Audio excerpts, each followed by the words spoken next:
Hello. Oh, my heart is also beating very fast. Good thing. Yeah, I'm glad. Whew. You taught me so much things in these online broadcasts. Yeah.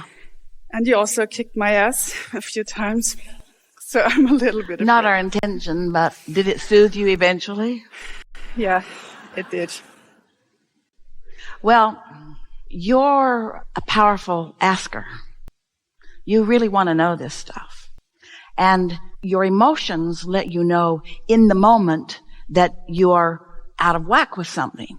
But if you don't notice it, sometimes when you're asking for something in a strong way, we want you to know what it is that you must accomplish if you want to change. You can't just keep talking about what is and get something improved. Yeah. Yeah. I would like to talk about love, the state of love. Obviously, Excuse us, the vibration of love. She wants to talk about the vibration of love. Yeah. The frequency of love, the frequency of love. Who, her inner being is absolute, liquid love. That's all that it is. So? Obviously, I was asking a lot for love because for 10 years I have a partnership with a beautiful woman. And 5 years ago, I also fell in love with my best friend. She's also a woman. And now I love them both. And we managed to have a really good time. The three of us, they are also friends. And when we all manage to be in a good mood, it is, well, maybe I'm exaggerating, but it feels like holy to be three of us and three women in the mood of love.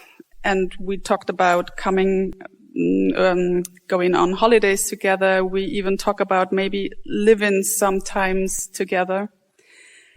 And it feels like such a big project. I never really wished to love two.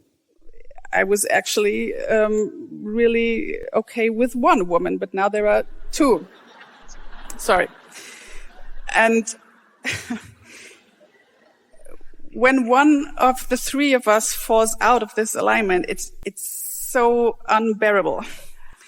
So I wanted to ask you, what is on the one side the potential of this constellation, and what is my role? Is it just keeping myself whenever I can in the state of alignment and in the feeling of love? It really is that, but you said something earlier that is a piece of this that we think will help you to get it into place. And we're going to ask you to repeat it, but you talked about the three of you were honing. Talk about that. Holy. It felt like, sometimes it feels like holy project. This is why we heard it the way we heard it. Because you're three people who are calibrating to each other.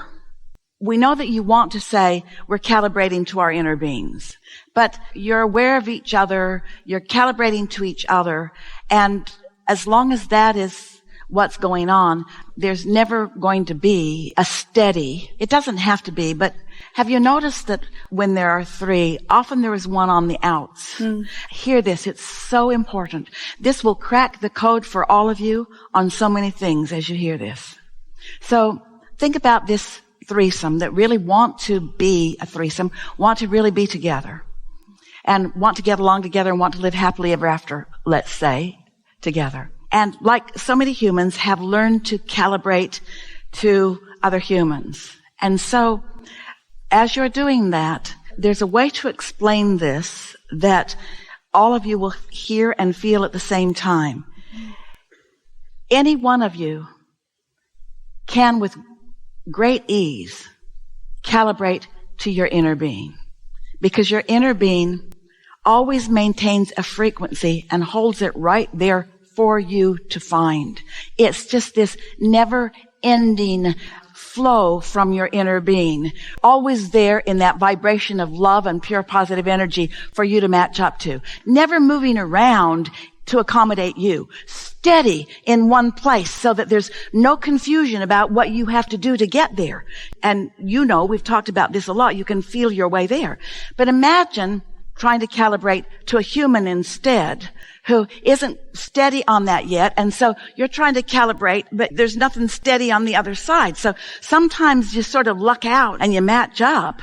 And it's easier for two to do that, but three, are you kidding? It's the attempt at calibrating to what's not steady that is keeping your boat rocking all the time like that. Where if any one of you, and it'd be lovely if all three of you, understood the value and the art of calibrating to who you really are so that you're calibrated and in alignment, and you're calibrated in alignment, and you're calibrated in alignment. And really, we want to say to you, and you will hear this, that's how the three of you came together to begin with. It's like you were all in alignment, but you just can't maintain an alignment that's trying to calibrate to something that's moving around all the time. If you don't know what the perfect pitch is, you can't tune your instrument. If you don't know what frequency that you've agreed on, you can't tune your equipment. There has to be something steady to calibrate to. And three people trying to calibrate to each other, it's not ever going to work. But three people who have calibrated to their inner being and are doing it on a steady enough basis, you can live happily ever after together.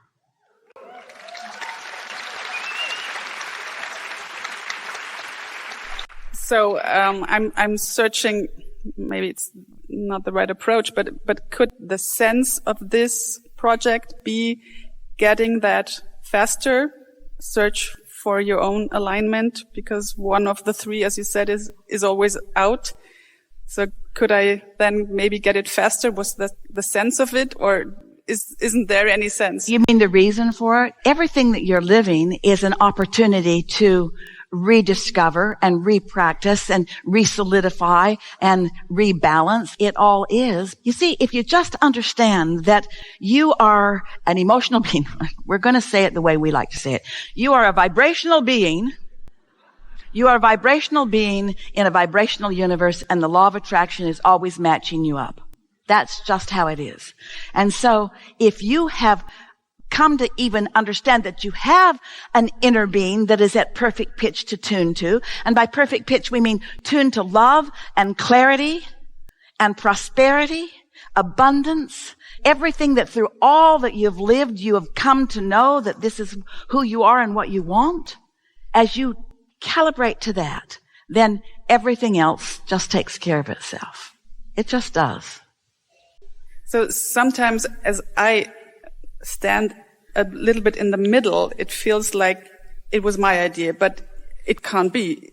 It was the idea of every three of us. A while ago, you know this story because we talked about it on the broadcast, but Esther was visiting with a friend, and she's a comedian on a cruise ship, and she and Esther have great fun when they get together.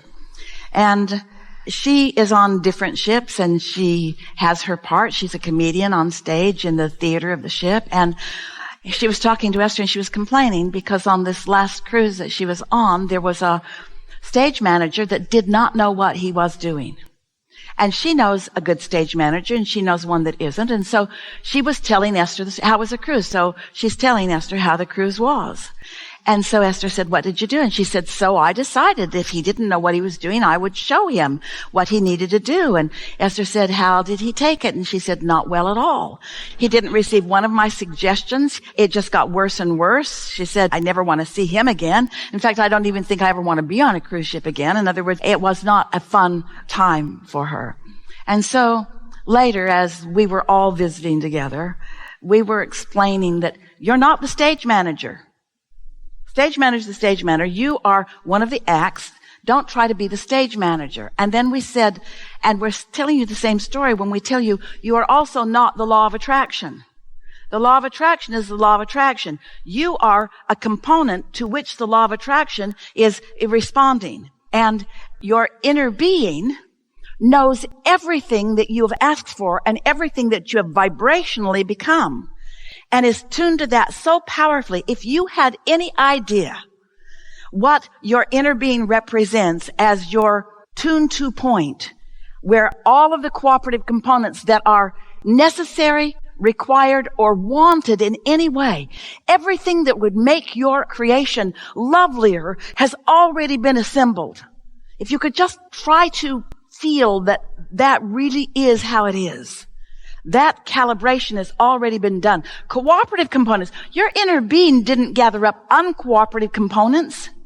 Your inner being didn't gather up troublemakers, ornery people, people who don't want to play. Your inner being gathered up the best of everything on every subject that you want. It's gathered and it's queued up and it's there, and you're being presented with a steady, constant, vibrational, sorry about the word, frequency, sorry about that word too. We're not sorry, we're just kidding. To calibrate to.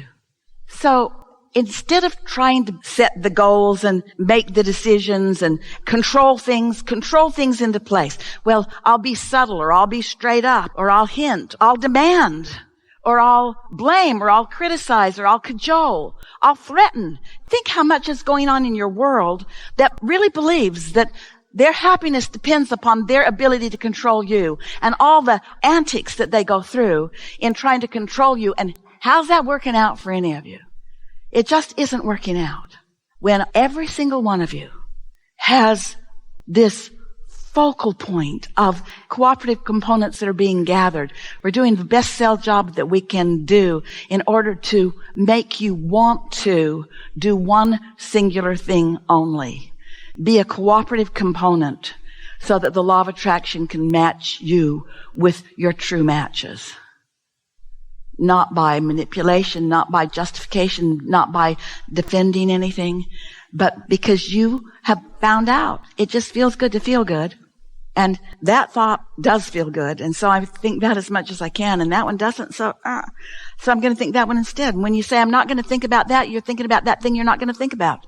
That's why we're asking you to focus on the existing matches. So when you really get it, that you're not the stage manager and you're not the law of attraction, but that you are a vibrating entity because of what you're focused upon, and you've decided to calibrate what you focus on to how it feels when you focus on it, now you are a steady calibration to that source energy that is there for you. And now, have you heard us say, many of you have listened to us for a long time, have you heard us say that one who is in alignment with who you really are more powerful in the sense of your power of influence than millions who are not? When you hook up with that kind of attraction power, others, it's almost impossible for them not to calibrate to your vibration. When you stood before Jesus and you were dripping your illness, he was calibrated to your wellness. That's what he did. That's who he was. That's what he practiced. That's what he felt. He calibrated to that. Not 100% of the time, but enough of the time. He calibrated to who he really is. And when you stood before him dripping your illness could not abide in that vibration. The vibration around him was a vibration of wellness. And your illness bounced off. And then he said, don't talk about it. He said, go forth and tell no one. Don't go talking about this. They'll talk you back into that wonky calibration to that other stuff, that justification and that guilt and that unworthiness stuff that humans pass around from one to another unnecessarily. You hearing it? You feel your way into alignment. And they will or they won't. But if they won't, that's all right. Every single person, talking about the human part of you, every one of you is like the universe at large with all possibilities there. In other words, you have the potential for loving or hating. You have the potential for clarity or confusion. You're like everything that's in the universe. And so when you are calibrating your vibration deliberately because you want to feel good and because you want to be a vibrational match to what is good by your lifetimes of discovery and deciding, when that's what you care about, then it's easy to accomplish. And when you do that, then everything that matches that just flows easily into your experience. It's like this. This is really what's going on with you all day, every day. You're moving with a vibration, and things that match you are coming on the upper half of the scale or on the lower half of the scale. You just have to decide what you prefer and where you want to dominantly be. And as you start doing that on purpose, then it's easy for you to understand why that came. I've been worried about that.